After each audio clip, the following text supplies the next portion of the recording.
So, who am I? First of all, because some of you guys know me, I know about half of you guys, and the other half I don't know, so might as well introduce myself. So, this is written in the third person, so I can brag about myself with it sounding more humble. But essentially, I've written like I've sold $530 million worth of stuff through my copy since 2011, so it's been a pretty good kind of run there. I helped this Romanian publishing company called Lions Publishing scale from 0 to 9 figures in a single year with the strength of my offers and my copy. I had a health supplement company called Holy Land Health, which we got to $23 million a year in revenue in the second year, copy-driven mostly. I launched a bunch of additional health offers that got to 7 and 8 figures in a really short period of time in 2017. Shout out Dana Alexander over there. Not all of them did really we didn't get a bunch of money from all of them because SPI kind of shut down and took some of our cash. But you know, it was a pretty good run there. So, and then I just did a copywriting intensive in 2018 where we had like 55 people, and where they came and I shared my kind of copy secrets with them as well. So that's like the who am I. This is kind of like the why I am. So Laura, who's my wife, is over there, and she's the reason I actually write copy. Like, I met her at a poker table in Las Vegas in 2011, and she sat down, and I was like, someone else at the table was like, what do you do? And she was like, I'm a writer. And I was like, oh, what kind of writer? And she was like, I'm a copywriter. And I was like, oh, that's really cool. What the fuck's a copywriter? And I Googled it and found out, and then saw that I was going out and making $200 a day in an outside sales job, and she was drinking beer in her pajamas, making $1,000 a day. And I was like, well, I want to do what she's doing. So I quit my last corporate job and went into copywriting because of her. And that's my beautiful daughter, Eden. Okay, so what's working in 2019? And the short answer is a lot more than what was working in 2018. So at least for us, 2018 sucked. When I say us, I'm going to be talking a lot about stuff I'm doing through my agency, which is Red Ox Consulting. So we have a ton of offers that we've created for people, and some of them are doing extremely well. Some of them are middle of the road, and some of them have had challenges. So it's given me a very good breadth of insight into these different offers. A lot of them are going to be health-oriented, but I'm going to try and give you guys applicable stuff that will work for other niches and verticals as well, like financial or personal health, self-defense, whatever it may be. So yeah, I mean, 2018, right, the second half, it became really hard to get approvals on Facebook. The affiliate landscape became more competitive with more offers, I feel like. And a lot of guys in free trial started moving into straight sell too, which I don't know if you guys have realized, but it's definitely made it even more challenging, because what you have some offers with crazy numbers. So for example, this is an offer called Enter Keto, which we ran, which is basically one of those, the landing pages, single page land, looks like a free trial page, girl with the blue bikini on it. I don't know how many of you guys have seen those keto landers. I know some of you have. So they're basically created to be like free trial style, but this was like a straight sale, and we were transparent with the pricing. You saw the pricing and everything. So we put it up. This is just from October to the end of December. And so, 4.8% conversion, 41 EPCs. And then if you look at like November to the end of December, 6.8% conversion rate, 684 EPCs over close to 5,000 conversions, and again, $150 average order value. So first of all, it actually sucked for us because we were paying $110 CPA and gained $150 AOV. And then we figured, oh, we can monetize the data by working with Tyler and Ryan. And we ended up, turns out it was not a good list because they kind of just saw a Shark Tank advertorial and then went here and signed up for this keto thing.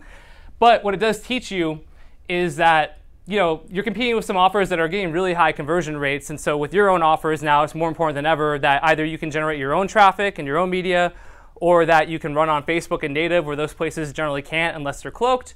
But the landscape has changed. So yeah, to sum everything up, shit changed, right?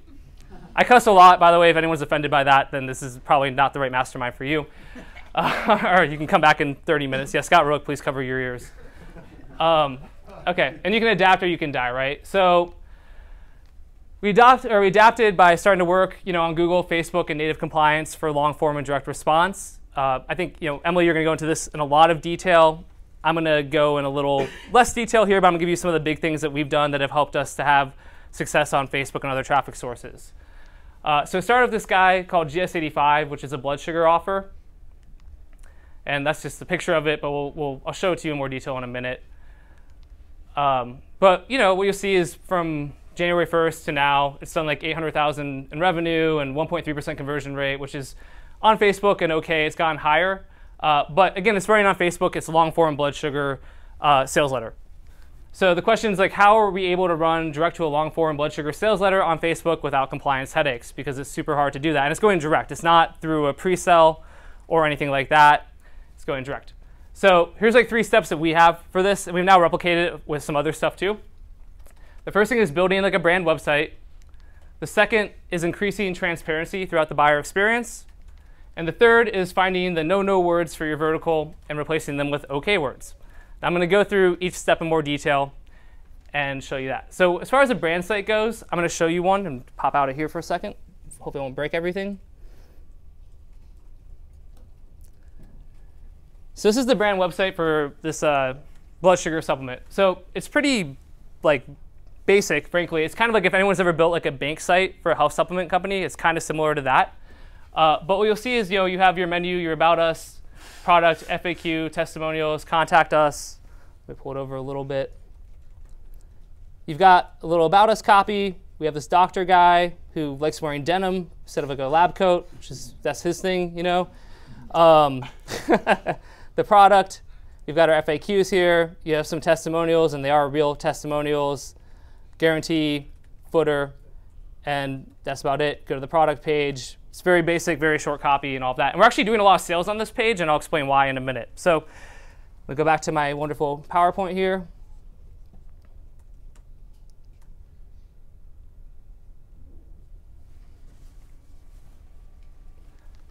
So basically on the menu, a menu of an about us, contact us, product services, original testimonials, FAQs, and a footer with most of the standard footer stuff you would expect: privacy policy, disclaimer, terms, refund policy, clear pricing on it, business contact information clearly visible, disclaimers showing the product. And one thing I'm going to note here, and maybe I can note this in a minute too, but by building these brand websites, so we're doing this for multiple supplements now too, where we build these very small little kind of brand sites.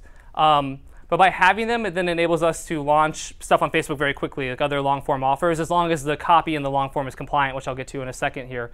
But even if you have a big brand and you don't need to do that because you're selling everything through your main brand website, there may still be some advantages to doing this.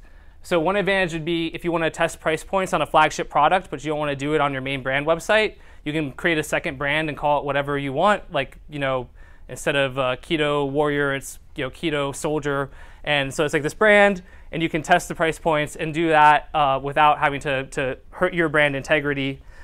You can also, if you want to try some kind of edgier marketing, or other reasons, there's other reasons you might want to consider creating like a little mini brand, because what Facebook and Google want to see is they want to deal with real brands, right? They don't want to deal with offer owners anymore. So if I'm an offer owner, Google does not like me. If I'm a real brand, Google loves me. And it's the same thing for Facebook and even native. So, and the other thing too, and I'll get to this in a second, is we're running AdWords campaigns, right, to the hub site, this brand website, and we're getting CPAs for like $4. So, and the AOV is like $120 for the AdWords, and it's higher for the actual page. So just having this crappy little site is bringing us like crazy revenue at crazy margins. Okay, so I'm going to get into I'm going to show you the websites in a second too. But as far as increasing transparency throughout the buyer experience, again, this is the homepage or this is our text sales layer that we're running on Facebook. And it's got the home, about us, the product, the FAQ, the testimonials, the contact us. So, it's clearly visible, the contact information everywhere. And also what you'll notice, if the hub site is nucentixnutrition.com and the TSL is just sale.nucentixnutrition.com or other variations. So the TSL we're doing is still being put on the hub site. So we're not doing the TSL on some other website. When I say hub site, I mean brand site. They're interchangeable to me. I apologize for using both. But basically, we're putting it on there. So then if Facebook wants to go to our homepage, great. They have the brand website. It looks awesome. And then they come here and they've got the sales letter. But this all is navigatable and everything is very clear. The logo's up there. If you click on the logo, it takes you back to your brand website and everything's there. And you're like, all right, but won't that hurt my conversions? And the answer is, yeah, it probably will. But if your copy's good enough and you can run ads on Facebook profitably at scale, then who cares, right? If I can get 2% not on Facebook or 1.3% on Facebook, and I can do scale on Facebook, I'll take 3.3% on Facebook all day long because I can run on Facebook. And some of the other stuff we did, which I'm going to show you in a minute, probably also hurts conversions. But again, here are the economics of this offer, right? $55 CPA, and that's what we're paying, not our true CPA, because Jason Gutasi and Cheviot are running it for us. And $188 AOV. COGS are like $3 a bottle, so I really don't give a fuck, pardon my language again, if it's a 1.3% versus a 2%. Okay, so how do you sell a diabetes supplement without mentioning diabetes, right? You get creative. And I'm going to show you some things. I'm going to show you something really cool after this. So, instead of saying high blood sugar or blood sugar spikes, you can't say that stuff, but you can say erratic blood sugar. By the way, KJ, this is what I was telling you about earlier. I'm like, this is because he literally was like trying to run a blood sugar supplement offer on Facebook, and he keeps getting slapped. So I was like, you're going to love what I'm going to show you. You can't say managing your blood sugar, which might be surprising, but that's like managing a disease. But you can say sustaining your healthy blood sugar. So I want to show you guys real quick here.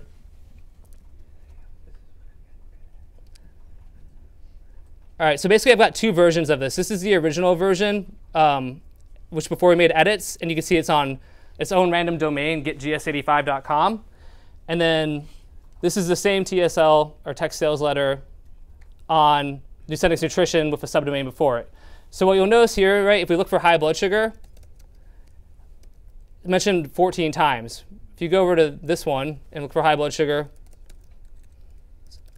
0 times, right? But over on this one, if we look for erratic blood sugar, it's mentioned 18 times, because erratic blood sugar isn't like a disease, it's not a condition. You just have erratic blood sugar. Sometimes your blood sugar is high, sometimes your blood sugar is low. It's just erratic. I don't know. It's fine, right? But seriously, that's such a subtle difference, but it is a huge difference. And it's the same thing with sustaining. You can sustain, healthy blood sugar. You're just sustaining your blood sugar that's already healthy. But if you manage your stuff, then that's managing is a form of care. So as soon as you go down that path, no bueno. So I want to show you guys that. And then I'm actually going to show you something. I'm going to just slip to this slide here because I'm going to keep going. Essentially, you're wondering, and I'm going to keep it like this because I want to go back up to my browser, right? How do you figure out what to say, right? And so there's some common sense, like no disease claims, anything about managing, again, treating, curing, preventing, it's out the window. You can hire a compliance expert, and I do recommend doing that. I'm trying to become a compliance expert because the landscape has changed. I'm still not a full-on expert. Obviously, from searching on Google, you can find stuff, and I'm going to show you an example of that. But also, the one thing I love more than anything in the world if you sell health supplements is reading FDA warning letters, which used to give me anxiety, but now they're like my favorite thing in the world to read. Why? Because you can see exactly what the FDA doesn't like, what language you shouldn't be using, and what language you potentially can use. So I'll give you guys a quick example of that. Here's this is from like a random website about the FDA ruling on blood sugar supplements. And they've actually got a direct quote. They asked for a comment from the agency, from the FDA on this. And the FDA said, essentially, if you use the language, use as a part of your diet when taking insulin to help maintain a healthy blood sugar level, that should be acceptable. So if the FDA is telling me in a specific thing that this language is acceptable, then that's going in the sales copy. And all I did was find it online. And then if you look at warning letters, so this is an older one, but as an example, these guys are based in San Diego, actually. Their product's called Glucosil. It's a blood sugar supplement that's at GNC. They actually had talked to me about hiring me a long time ago, and I just Googled this on Friday night and saw they had this FDA warning letter, and I was like, oh man, good thing I didn't work with them. But it'll show you exactly what they didn't like, right? Lower fasting blood sugar levels up to 29%. So not only are you saying you're lowering blood sugar, but it's like a specific claim, like right 29%, very specific. Lower A1C levels significantly. My blood sugar has been under control. That one's a little tough, but they don't like it. And there's one here about, again, managing, which I'm going to find. Oh, yeah. Help manage blood sugar levels, right? Has the natural and safe ingredients clinically proven to help manage blood sugar levels. So when I look at all these warning letters for blood sugar or brain or weight loss or whatever it is, and I can look at specifically what the FDA is complaining or doesn't like in their warning letters, they're telling you, here's the language I don't like. And so that's another way to figure that out.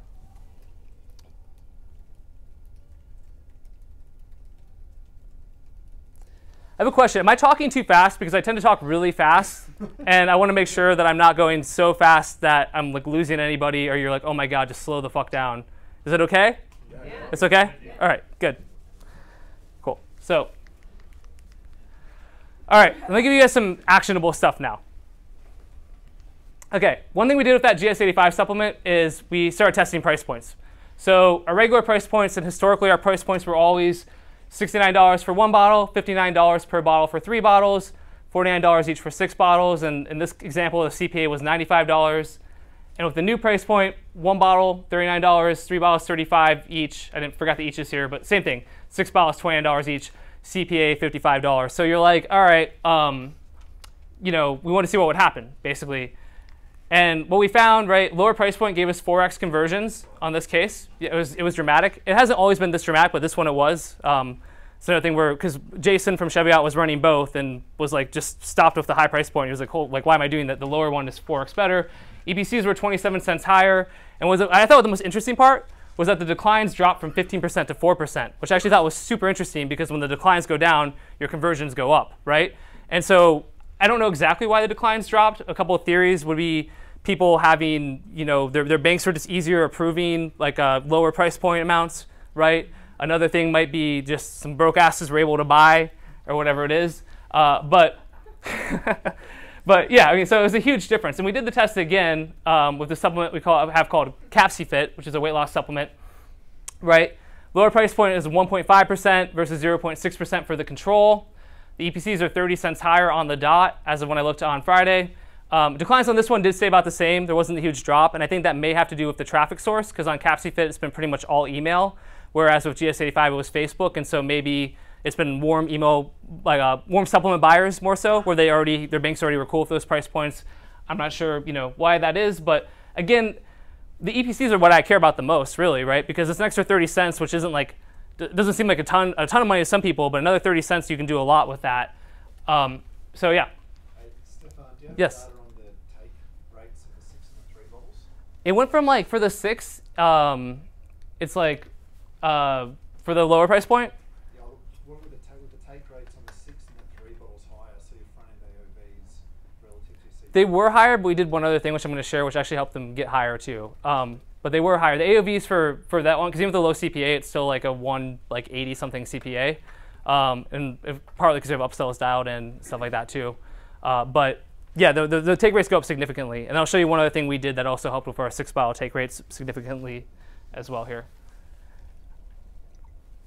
Maybe you guys already do this. I don't know if I'm just an idiot and I'm serious, because we figured this out recently. Well, it's okay. On historically, this is how we show our packages. So it's like 163. So on desktop, our packages are set up to show 163. And that's great, but what happens on mobile when people are scrolling on a flat screen like this, right, is the first thing they see is the one bottle. And so what are they going to do? They're going to select the one bottle. And so going back to where the AOVs were, we basically decided, okay, let's change it so the first thing they see, instead of that's what they would see, right, is the 6 bottles at $29 each, which is, pretty valuable to them, right? And so, you guys, these CPA jumps you're about to see are crazy, but they are what we've seen on it, basically, right? So on this one, the AOV went from 143 to 188 by doing this. The take rate went like dramatically down. We had like a 60% single bottle, and then went to like a 20% like single bottle, and so many more people were taking the 6 bottles. And Tinitech, which is a tinnitus offer we have, same thing here, like the AOVs went up dramatically when we did it. So now we're doing that for everything. So I'm not sure, maybe you guys have figured that out already, but I hadn't, and I feel like an idiot for not figuring it out because it made a huge, huge difference. Okay. And then one other thing we've done too, and this one is kind of funny, but for video sales letters versus text sales letters on desktop, mobile, and tablet. So for that tinnitus offer, you can see the VSL mobile and tablet just really sucked, and then desktop was good. And then for the text sales letter, mobile was fine, still not great, tablet at 1.6, and then desktop strong.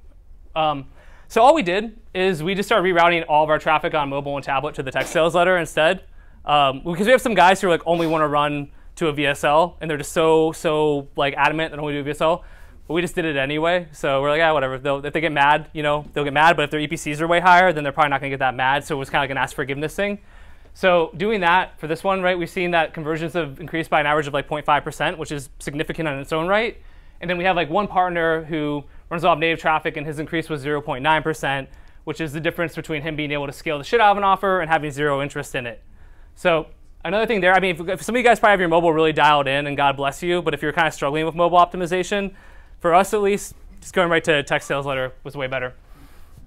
So how am I doing on time here? I've been going for... You're good, man. Yeah? Yeah. Okay. I mean, how much time I have left? Like 15? About another 10 minutes. 10 minutes? Okay, I can do it.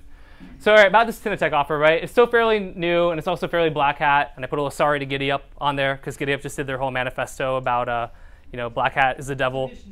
Yeah, it was nice. It was nice. It was like a Jerry Maguire moment for me. I was going to, who's coming with me? About what we do, honestly, what I do, about 70% of it now is white or gray, and about 30% still black hat. And I'm trying to transition to everything white hat like everyone is, but I'm doing it. But I still have some black hat stuff. I love black hat. I love writing black hat. I love the copy. I get to be a storyteller. It's so fun. I mean, I do love those aspects of it. But I think the future is in white hat, and so I do actually think Giddy Up is accurate in what they're saying. So I do agree.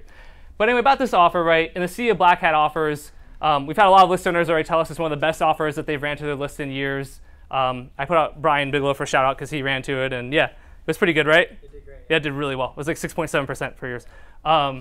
And so the goal is to make it more compliant. I'm sure conversions will go down, and who will care because we can do hearing support on Facebook. But the reason I'm happy about Tintek is not because it's converting, but because it was written by my copy cub, Jamila. Now, you're going to be, why am I going to start talking about Jamila? Why am I going to show you Jamila? You're going to understand in a second. So this is Jamila. She's awesome. So basically, I taught Jamila this copy kind of training system that I have I've taught a lot of copywriters in the past. And I want to share you guys that really high level kind of overview of it with you guys so that if you write copy or you work with copywriters, you can share that with them and they can do the same thing. And so Jamila just killed it with this new offer. I've had other writers killing it with these offers in the past, so I want to share this. So but she'd never heard of direct response before. I put it through my copywriting training process. And it's one I've used to train a lot of other copywriters to do 7- and 8-figure offers. And that I did 8 to 12 winning offers a month for Alliance Publishing for back in 2014, 15, which was that and modafinil, which if you've taken modafinil before, it's like a Adderall basically. So that was a big part of it too. That helped. I used to not tell people that. I'd be like, oh man, just my process, and it was that. But the modafinil was also totally a key part of it too. So I'm going to give you a broad overview, like I said, right? And a bunch of people paid me for this, and it was like a 2-day thing. I'm not going to fit it all into 2 days because we've got like 10 minutes.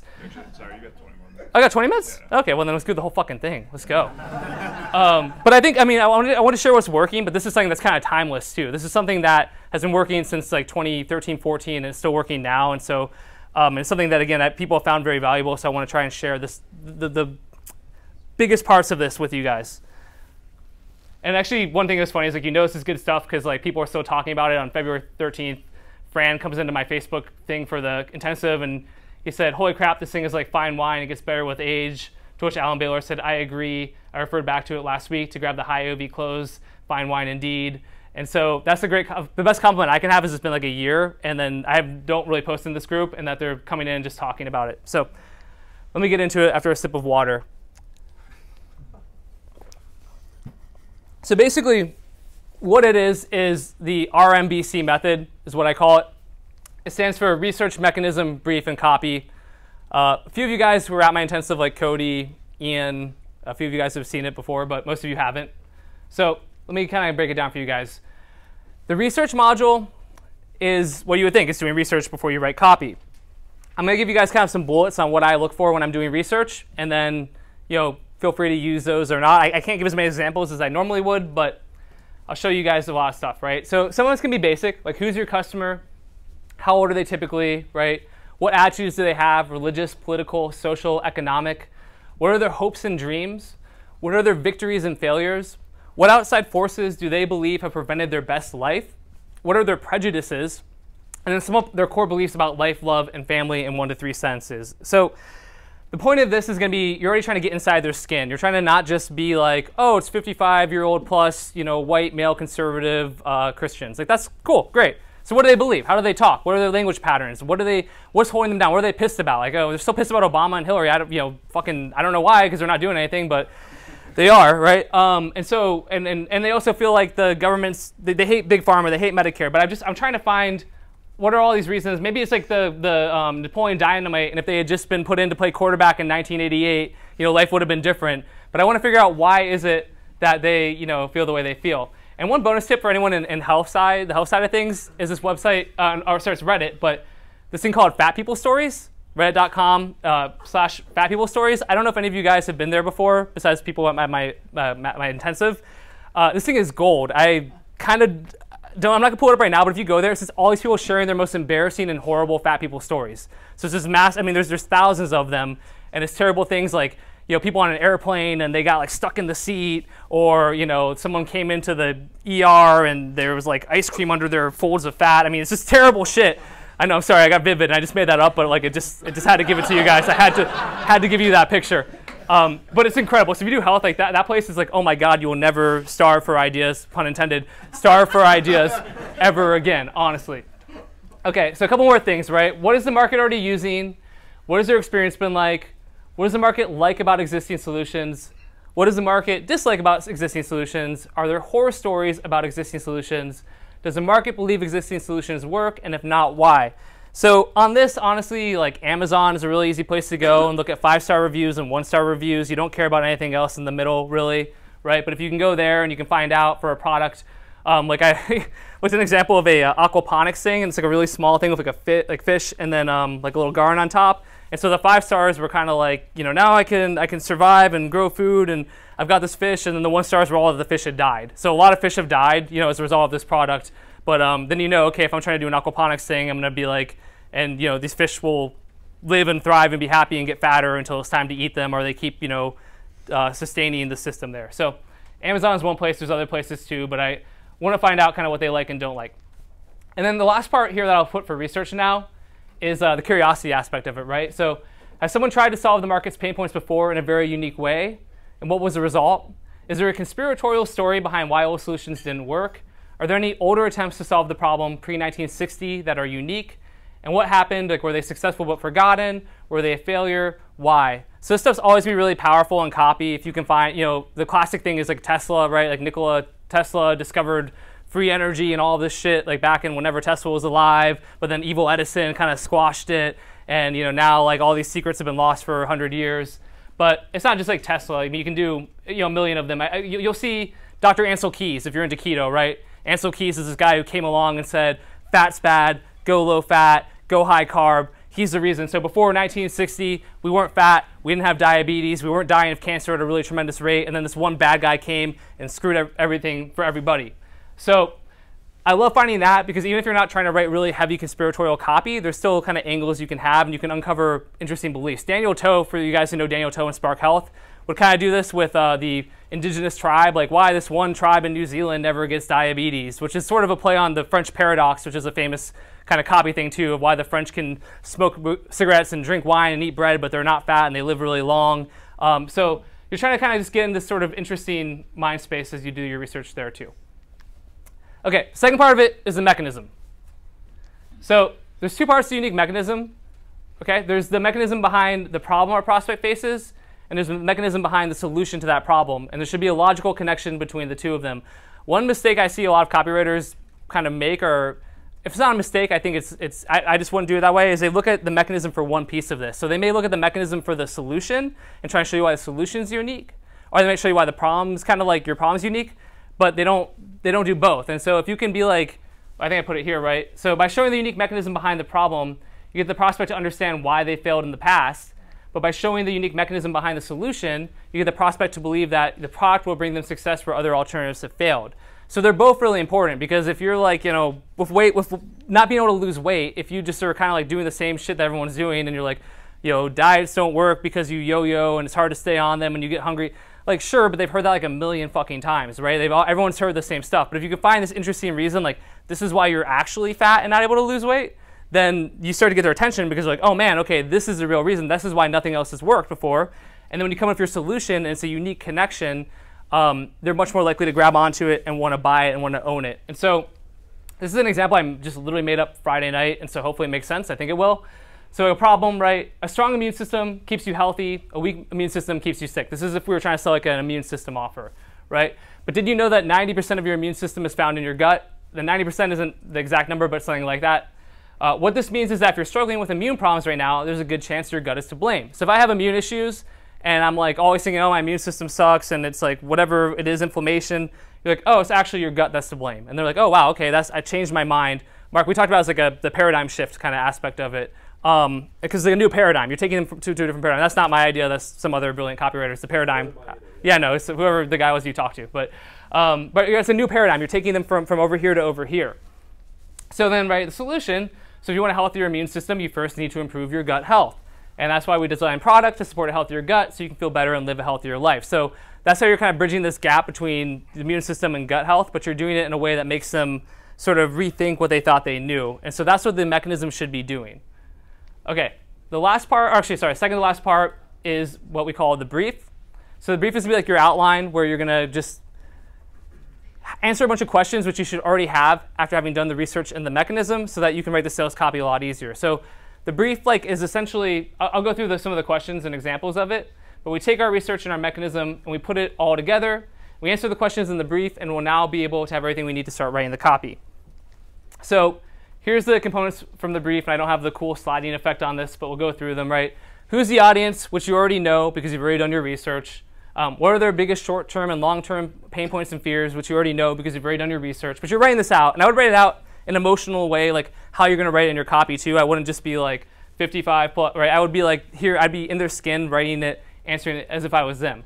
What's the big promise you're making that their pain point's what's the big promise about making their pain point disappear, right? Why are they going to no longer have this pain point after listening to you, after reading your copy, watching your video, whatever it is? Solutions already exist, which you know because you've done the research on it. The unique mechanism behind the problem and solution, which you know because you've now done the mechanism component. What's the paradoxical question you can ask them? Paradoxical questions, I just mentioned the French paradox, which is great, but paradox, these are one of my favorite tools, is a paradoxical question. So the one I always mention is in the Pimsleur approach, which was like Dan Reutman's Pimsleur thing, for those of you guys who know that.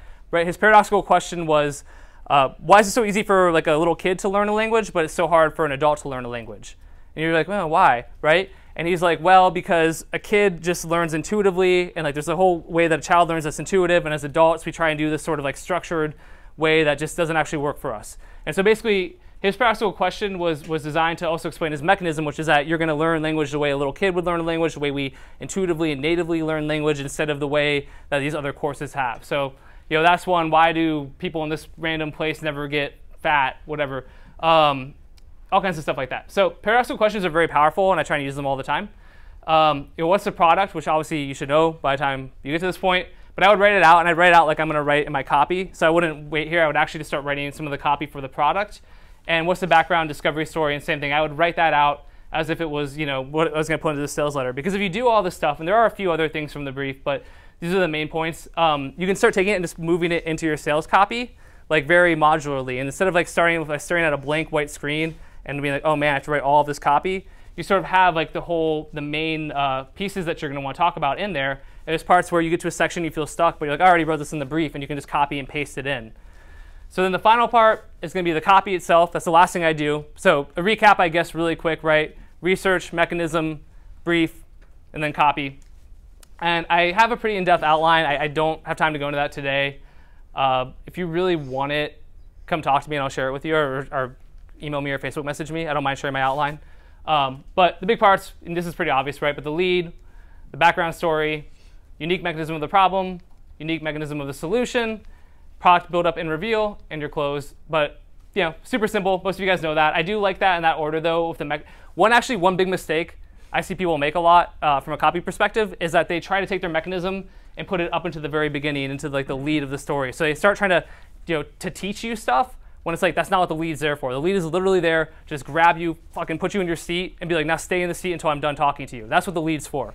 It is, seriously. And so when you start trying to explain a bunch of science to people in the lead, like you're going to lose like 99% of the people right then and there. It's so important that you don't do that. But then you do want to get to that part, because you can promise in the lead, like I'm going to show you the real reason why you haven't been able to lose weight, and it has nothing to do with dieting, keto, whatever. I can show you the real reason why you're not making more than 10% on your investments, right? But whatever it is, you can do that stuff. You can promise it and tease it in the lead, but don't start trying to explain and educate them in the lead, or you've already lost them for sure. Yes? Like just giving them all the reasons to stay on the page and watch it. Just layering the shit out of it, yeah, with reasons, exactly, Azim. Do you think the brief part works so well? We do something very similar where there's like no pressure. You're just free-flowing narrative. Yeah. It's so much easier because you're not like, the intimidation of VSL or Totally. Is that, you think, some of the secret behind it? I think that's a huge part of it, because exactly when you, because a lot of copywriters, even really good copywriters, I feel like they sort of have a little bit of a plan, but they start just trying to write and they don't have this whole game plan in their head.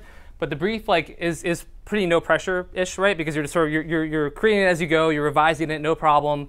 But then by the time you have it, when you go to write the sales letter, you just so many of those pieces you can move in there. So I totally think that's a huge part of it for sure. Yeah, no, I absolutely think that's a huge part of it. Okay. That's for me to remember to breathe too, actually, not just Ric Flair. But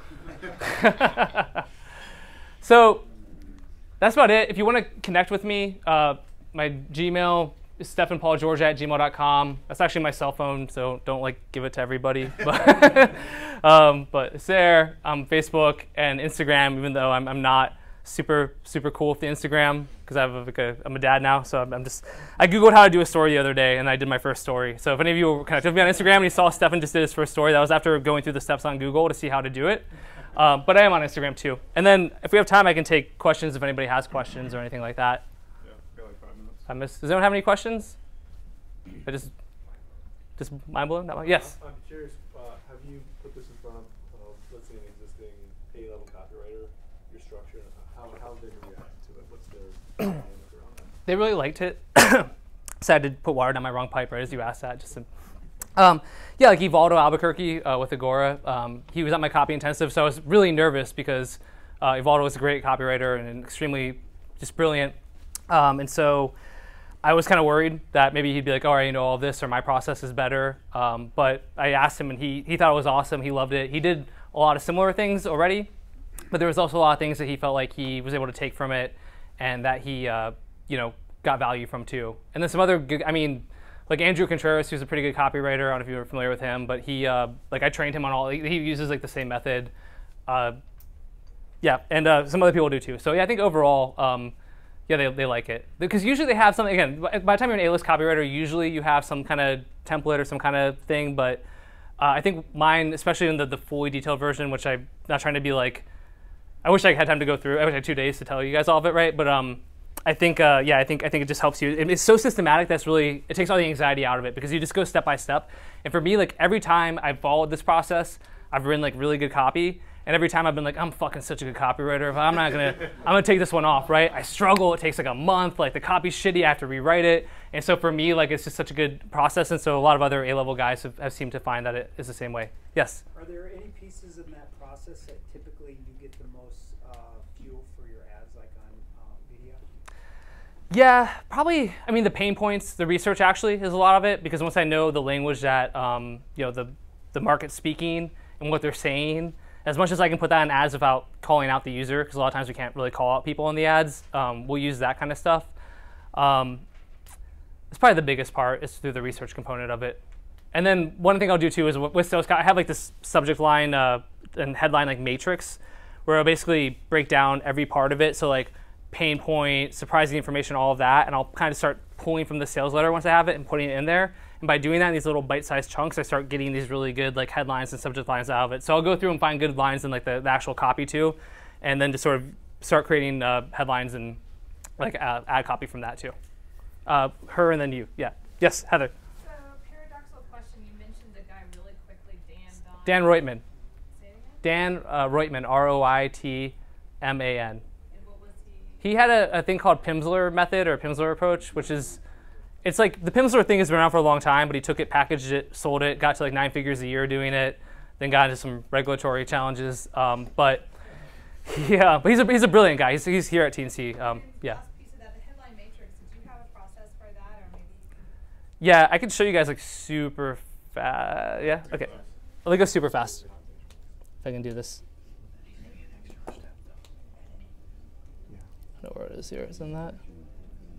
No.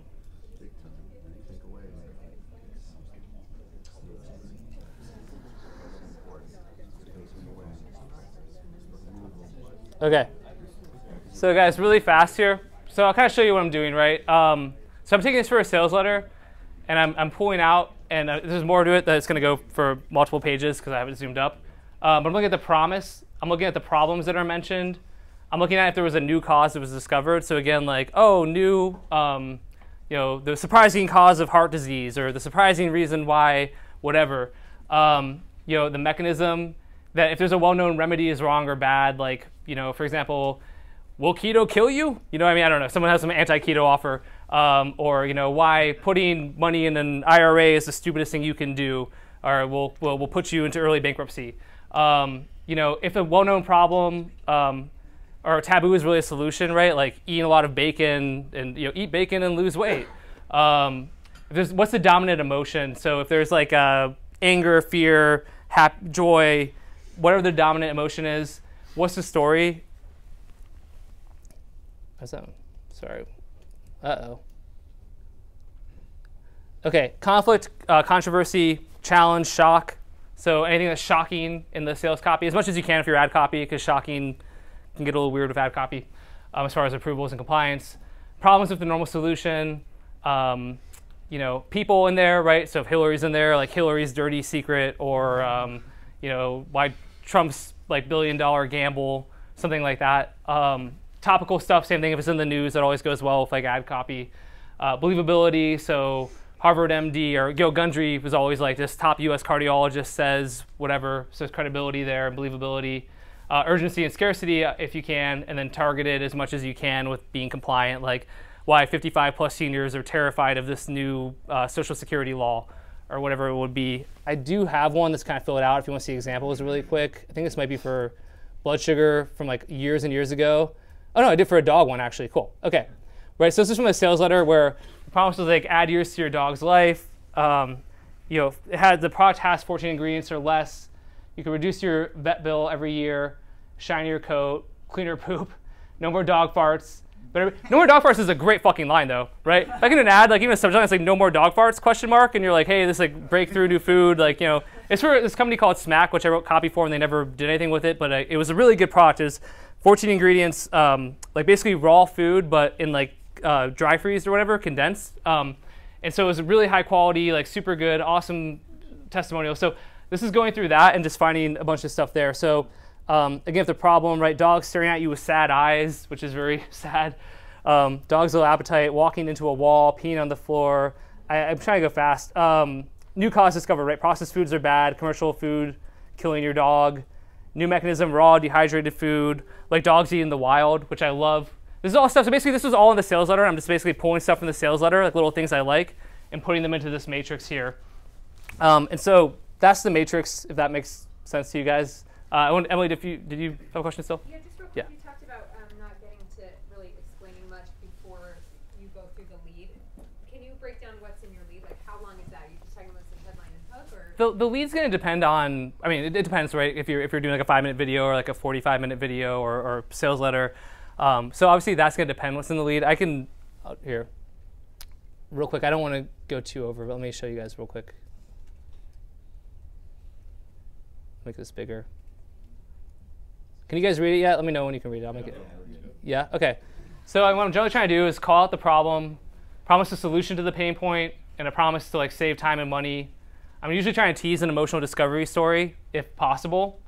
I'm trying to tease the unique mechanism behind the solution. Again, I'm not trying to give them the unique mechanism, but I want to like tease them about it, how this is going to be different. Same thing with teasing the contrarian nature, if that happens. If it has nothing to do with this or that. In fact, if you're doing this, you've been doing it all wrong, and I'm going to show you why. Working in fascinations, which I don't know if, I don't have time to really go into fascinations, but essentially it's curiosity copy, like little bullets. Briefly mentioning credibility builders, I would do that in the lead. Like, in fact, that's why this Harvard doctor says this is the, most crazy thing ever. Qualifiers, I think, are important. I think, who does it work for? Is it for everyone? A subset, speaking to your market, why 55 plus seniors are, I guess they're not seniors at that point, but 55 plus men are finding this breakthrough gives them more muscle mass and helps them to be leaner, or whatever you're trying to do with it. Briefly addressing skepticism, because we have an increasingly skeptical market here. Like keto is extremely skeptical, in my experience, but people are skeptical. And then some broad testimonials if you are able to do that. Yes? Do you have a process for naming your mechanism? Like when you know what the mechanism is, right, you got to come up with a sexy name for it. I don't. That's a great question. Because I do love sexy mechanisms. That's one thing, going back to Andrew Contreras, who learned this stuff, he started just everything, like penile brain. It's like for an ED offer, it's like, it's your penile brain, that's the reason you can't get hard, And I'm like, damn, penile brain, like that's weird but interesting. I don't have a process. I usually just comes, by the time I get to the brief, I usually have enough ideas that I can come with one, but I don't have a specific process for that. Call John Benson for 10 seconds. Yeah. There you go. Maybe about 100 ideas. Yeah. If you've got my speed dial, perfect. Yes? Same thing. So just looking at what you can and can't say as far as like not. And there's some stuff you can skip from like Facebook or for whoever. And honestly, Jason from Chevy is running a lot of it, so he's written it too. But I've talked with him about what we found that we can and can't say. And then so again, talking about erratic blood sugar is fine. He had one about lowering A1C that was running and actually was kind of okay, but we were like, we don't even want to go down that path. But here's a bunch of suggestions you can say instead. So we just used the research we had and provided suggestions. And then when we run our own ads, it's the same thing. We just sort of just use whatever's in the copy. If it's green lighted in the copy, then it's going to be okay from the ads too. Because usually, Facebook's not going to. They're more worried about they're worried about both, but they won't run to like non-compliant copy. So. Probably not. Yeah, no. But you may be able to say something like curb. I wouldn't say curb, but like managing like erratic blood glucose or like blood glucose. I wouldn't say managing, I guess. So just erratic blood glucose discovery ? I don't know, something like that.